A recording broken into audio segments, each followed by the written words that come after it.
गौरीपुत्राय नमः गणेश्वराय नमः स्कंदाग्रजाय नमः अव्याय नमः पूताय नमः दक्षाय नमः अध्यक्षाय नमः द्विजप्रियाय नमः अग्निगर्भचिते नमः इंद्रश्रीप्रदाय नमः वाणीप्रदाय नमः अव्याय नमः सर्वसिद्धिप्रदाय नमः सर्वतनाय नमः सर्वरीप्रियाय नमः सर्वात्मकाय नमः सृष्टिकर्ते नमः देवाय नमः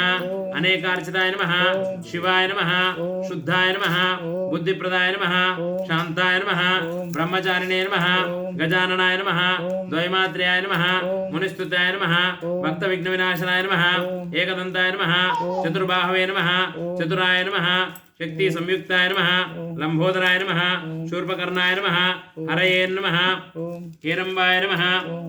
ब्रह्म विद्युत मायाय नमः कालाय नमः ग्रहपतये नमः